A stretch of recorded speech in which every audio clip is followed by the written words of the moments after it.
राजस्थान में 23 नवंबर को मतदान, 3 दिसंबर को आएंगे नतीजे, क्या गए बचा पाएंगे सरकार। चुनाव आयोग ने राजस्थान में विधानसभा चुनाव के लिए चुनाव कार्यक्रम का ऐलान कर दिया है। राजस्थान में एक फेज में वोट डाले जाएंगे। 200 विधानसभा सीटों वाली राजस्थान विधानसभा के लिए अपना प्रतिनिधि चुनने के लिए सूबे की जनता 23 नवंबर को मतदान करेगी। चुनाव नतीजों का ऐलान 3 दिसंबर को मतगणना के बाद होगा। सूबे की 199 सीटों के लिए करीब 5 करोड़ मतदाता विधानसभा में अपना प्रतिनिधि चुनने के लिए मतदान करेंगे। कांग्रेस के साथ ही भारतीय जनता पार्टी यानी बीजेपी के लिए भी लोकसभा चुनाव से कुछ महीने पहले होने जा रहे ये चुनाव अहम है। पिछले 25 साल में ऐसा पहली बार हो रहा है जब बीजेपी मुख्यमंत्री पद के लिए बिना किसी चेहरे के चुनाव मैदान में उतर रही है। वहीं सत्ताधारी कांग्रेस भी मुख्य पद के लिए सीएम गहलोत के चेहरे पर दांव लगाने की जगह सामूहिक नेतृत्व में चुनाव लड़ने का ऐलान कर चुकी है। राजस्थान में कांग्रेस और सीएम गहलोत एक के पर रह रहे हैं।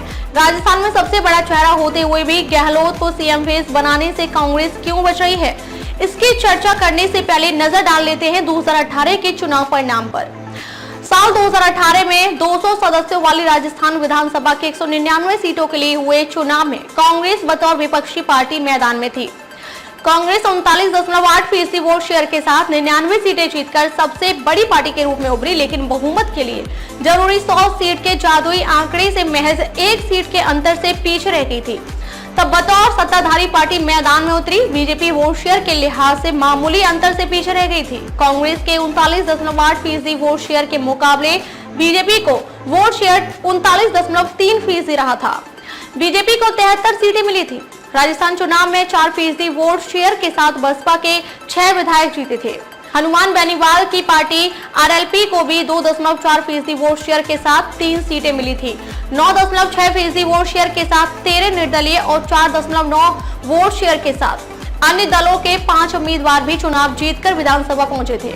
2018 से कितना अलग है 2023 का चुनाव। साल 2018 के चुनाव में बीजेपी के सामने सत्ता बचाने की चुनौती थी, तो वहीं 2023 के चुनाव में कांग्रेस के सामने ताज बचाने की चुनौती है। 2018 के चुनाव में बीजेपी का चेहरा वसुंधरा राजे थी। 2023 चुनाव में बीजेपी ने सीएम फेस के रूप में किसी नेता के चेहरे को आगे नहीं किया है। बीजेपी प्रधानमंत्री नरेंद्र मोदी के नाम, काम और कमल निशान के चेहरे पर वोट मांग रही है।